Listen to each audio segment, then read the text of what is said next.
¿Qué harías si tuvieras el mundo en tus manos y lo perdieras todo por una sola decisión? Si fueras campeón del mundo y lo tiraras a la basura por arrogancia. Si traicionaras a tu propio equipo y nunca más pudieras volver. Si tu temperamento fuera más fuerte que tu talento y te costara la oportunidad de tu vida. En la Fórmula 1 llegar es difícil, pero mantenerse es aún más complicado. Estos pilotos lo tenían todo: talento natural, oportunidades únicas, el sueño de millones de personas en sus manos. Algunos eran campeones mundiales, otros tenían el potencial para hacerlo, pero algo salió terriblemente mal. Hoy te voy a contar las historias más brutales de autodestrucción en la Fórmula 1. 6 pilotos que tenían todo para triunfar y que destruyeron sus propias carreras de la manera más devastadora posible. Estas no son historias de mala suerte o accidentes del destino, son historias de decisiones que cambiaron vidas para siempre. Luces fuera y vamos. Imagínate crecer siendo el hijo de una leyenda viviente, Nelson Piquet Jr. No era un piloto cualquiera, era el heredero directo de un tricampeón mundial, el elegido para continuar uno de los legados más importantes del automovilismo brasileño. Desde los 8 años, cada día de su vida estaba calculado hacia un solo objetivo, la Fórmula 1. Karting en Brasil, Fórmula 3 en Europa, cada paso meticulosamente planeado. En 2024, con 19 años, se coronó campeón de la Fórmula 3 británica. En GP2, luchó codo a codo con Lewis Hamilton, terminando segundo en el campeonato. Renault le abrió las puertas en 2008, pero desde el primer momento algo no funcionaba. Mientras Fernando Alonso terminaba quinto en el campeonato mundial con 61 puntos, Piquet Jr. apenas lograba 19 puntos y el 12º lugar. Los rumores de su despido comenzaron a circular. La presión era asfixiante. El 15 de septiembre de 2008, Marina Bay Street Circuit, Singapur, la primera carrera nocturna en la historia de la Fórmula 1. Vuelta 14, curva 17, Nelson Piquet Jr. perdió el control de su Renault R28 y se estrelló contra el muro de concreto. En ese momento, parecía solo otro accidente de un piloto en apuros. Pero ese accidente cambió todo. Fernando Alonso se benefició de la neutralización y terminó ganando la carrera. Una victoria inesperada que nadie cuestionó en ese momento. Un año después, la verdad explotó como una bomba nuclear.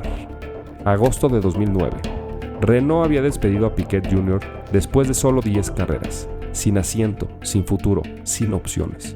Fue entonces cuando Nelson tomó la decisión más destructiva de su vida. Contactó secretamente a la FIA y confesó lo impensable. El accidente de Singapur había sido intencional.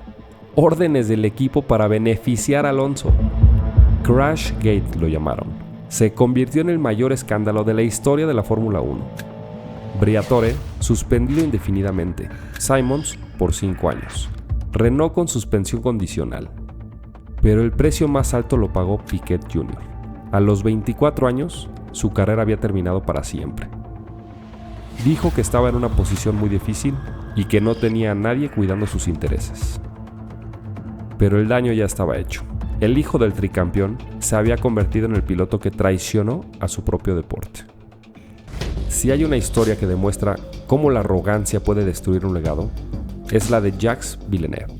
Pero Jacques no era un piloto promedio que cometió errores. Era un campeón mundial que tenía todo para ser una leyenda. En 1996, Jacques llega a la Fórmula 1 directamente desde IndyCar, donde había sido campeón mundial. Su temporada debut fue espectacular, 4 victorias en su primer año. Para poner esto en perspectiva, ni siquiera Max Verstappen logró algo así. 1997 fue su año de consagración, 7 victorias, 11 podios, una lucha épica contra Michael Schumacher que se definió en la última carrera. Jerez 26 de octubre. Schumacher intentó sacarlo de la pista, pero Jacques resistió y se coronó campeón mundial. A los 26 años, Jacques Villeneuve era el rey del mundo, tenía todo para convertirse en una leyenda multigeneracional. Pero entonces tomó la decisión que destruiría todo: dejar Williams para unirse a Barr en 1999. La realidad fue una pesadilla. Jacques, el campeón defensor, terminó la temporada en 21º lugar, 0 puntos. El campeón mundial no había podido sumar ni un solo punto en toda la temporada. Los siguientes años fueron una agonía lenta. En 7 temporadas después de su campeonato, solo logró 2 podios. El piloto que había ganado 7 carreras en 1997 no pudo ganar ni una sola más. Pero lo peor no fueron los resultados, sino su actitud. Conforme los años pasaban, Jack se volvió amargado, crítico y destructivo. Declaró que Kimi Räikkönen no merecía su campeonato mundial, que solo tuvo suerte. Esto fue en el título de 2007. Le dijo a Juan Pablo Montoya que lo pondría en un maldito árbol. Recientemente surgió que McLaren debía dejar a Daniel Ricciardo sentado en el sofá de su casa. Jack había pasado de campeón mundial a ser el expiloto amargado que criticaba a todos los demás. Su legado manchado para siempre por su propia arrogancia. Scott Speed tenía el nombre perfecto para la Fórmula 1: velocidad. Pero su temperamento era todos menos controlado. Y en un deporte donde la diplomacia es tan importante como la velocidad, su carácter explosivo se convirtió en su peor enemigo. 2006, Gran Premio de Australia. Speed estaba teniendo la carrera de su vida, manteniéndose en zona de puntos. Los primeros puntos de su carrera estaban al alcance. Pero llegó la penalización. La FIA determinó que había adelantado ilegalmente bajo banderas amarillas. Penalización. De octavo lugar cayó a noveno sin puntos. Su reacción explosiva, durante la audiencia con los comisarios, le dijo a David Coulthard que se fuera para allá.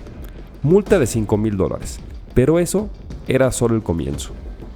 Speed comenzó a mostrar paranoia con su propio equipo.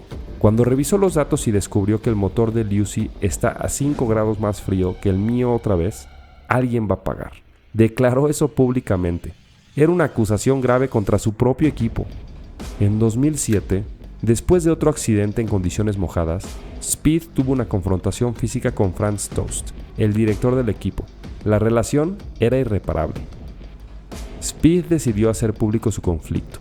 Dijo: la relación que tenía con Gerard y Franz no era la mejor. No me pagarían suficiente dinero para correr otra vez para esas dos personas. Los medios se volvieron locos. Toro Rosso anunció que Scott Speed sería reemplazado por un joven alemán de 20 años llamado Sebastian Vettel. Y ya sabemos lo que hizo Vettel. Ganaría 4 campeonatos mundiales consecutivos. Speed nunca más volvió a la Fórmula 1. Su ira había destruido su única oportunidad. La historia de Emerson Fittipaldi es la más trágica de todas, porque no fue destruida por arrogancia o traición. Fue destruida por amor familiar y lealtad malentendida. Emerson era pura magia sobre ruedas. En 1972, con 25 años, se convirtió en el campeón mundial más joven hasta ese momento. 5 victorias con Lotus. En 1974, se unió a McLaren y conquistó su segundo campeonato mundial. A los 27 años, Emerson estaba en la cima absoluta. El futuro parecía ilimitado. Pero entonces llegó la decisión que cambiaría todo. En 1976, Wilson Fittipaldi, su hermano mayor, había fundado Copperscar Fittipaldi. La idea era romántica: 2 hermanos brasileños conquistando Fórmula 1 juntos. Emerson, movido por la lealtad familiar, tomó la decisión más costosa de su vida. Dejó McLaren para unirse al proyecto familiar. La realidad fue brutal desde el primer día. 5 temporadas de mediocridad. Su mejor resultado, un segundo lugar en Brasil en 1978. El bicampeón mundial había sido reducido a luchar por puntos ocasionales, pero el costo fue mayor que los resultados deportivos. Años después, Emerson confesaría el verdadero precio. Había sacrificado su matrimonio y vida personal tratando de salvar el equipo familiar. Noches sin dormir, estrés constante, relaciones destruidas. En 1980 se retiró, derrotado y exhausto. Continuó como manager del equipo por 2 años más, viendo cómo todo se desmoronaba. Y en 1982 fue el final. Copperscar Fittipaldi se retiró de la Fórmula 1. Emerson había cambiado 2 campeonatos mundiales potenciales por lealtad familiar y había perdido ambos. Ahora, algunas carreras terminan por malas decisiones, otras por traiciones, pero la carrera de Judy Ide terminó por algo más simple. Nunca debió haber comenzado. En 2005, Super Aguri tenía una visión: crear una alineación completamente japonesa. Yuji Ide, subcampeón de Fórmula Nippon, parecía la elección perfecta. Pero desde el momento en que se subió al Super Aguri SA05, fue evidente que algo estaba mal. Bahrein, su debut, no pudo tomar la salida. Malasia, otra vez fuera. Australia finalmente terminó 13º, pero bloqueó a Rubens Barrichello en clasificación. Aguri Suzuki estaba furioso. Le dijo: tu asiento no está seguro si continúas con este tipo de errores. San Marino Imola, 23 de abril de 2006. Vuelta 1. Curva Tamburello. Ide perdió completamente el control y causó un accidente masivo. Christian Albers voló por los aires y se estrelló violentamente. Las imágenes eran escalofriantes. La FIA había visto suficiente. 10 de mayo de 2006. Le revocaron la superlicencia. Dijeron que el piloto no ha demostrado el nivel necesario para competir en la Fórmula 1. 4 carreras, solo una terminada, una superlicencia revocada. Ese fue el legado completo de Yugi Ide en la Fórmula 1. Y por último tenemos a Pastor Maldonado. Tenía velocidad pura en estado bruto. Cuando estaba controlado, podía ser tan rápido como cualquiera. El problema era que esos momentos se veían eclipsados por su imprudencia autodestructiva. Llegó a Williams en 2011, después de ganar GP2 en 2010. Su primera temporada fue modesta, un solo punto, pero 2012 cambiaría todo. España, 13 de mayo de 2012. Pastor logró la pole position y cuando Alonso tuvo problemas mecánicos, recuperó el liderazgo y nunca lo soltó. Victoria, primera de un piloto venezolano en la historia, última de Williams hasta hoy. Pastor había tocado la gloria absoluta, pero su estilo era una bomba de tiempo.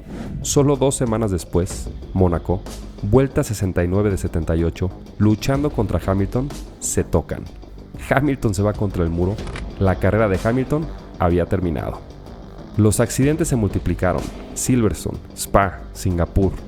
Pastor coleccionaba choques como trofeos. Los medios lo llamaron Crashtor Maldonado.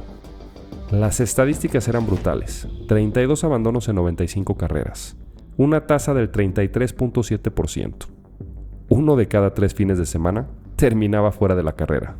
Williams lo despidió en 2013 y Lotus lo fichó, atraídos por su velocidad y el patrocinio de PDVSA, pero los choques continuaron. En 2015, Lotus lo despidió. Ni el dinero era suficiente para compensar los coches destruidos. Pastor, el piloto que había hecho historia para Venezuela, se quedó sin asiento. Su velocidad era innegable, pero su imprudencia había sido más fuerte. 6 pilotos, 6 historias diferentes, 6 maneras de destruir una carrera en la Fórmula 1. Piquet Jr. eligió la traición como respuesta a la adversidad y nunca se recuperó del escándalo que él mismo creó. Villeneuve cambió la gloria por la arrogancia, terminando siendo recordado más por sus críticas que por su talento. Speed dejó que la ira controlara sus decisiones y perdió su única oportunidad. Fittipaldi sacrificó campeonatos por lealtad familiar malentendida. Ide nunca tuvo el nivel necesario y la FIA tuvo que intervenir. Maldonado tenía el talento, pero no la disciplina para controlarlo. Todos tenían algo en común: una oportunidad única en la vida y la capacidad de destruirla con sus propias manos. En la Fórmula 1, el talento te lleva hasta la puerta, pero son las decisiones las que determinan si entras al Salón de la Fama o al cementerio de carreras destruidas. Estos 6 pilotos eligieron el camino equivocado y pagaron el precio más alto: ver cómo sus sueños se convertían en pesadillas de las que nunca pudieron despertar. La Fórmula 1 no perdona, no da segundas oportunidades, y estos pilotos lo aprendieron de la manera más dolorosa posible.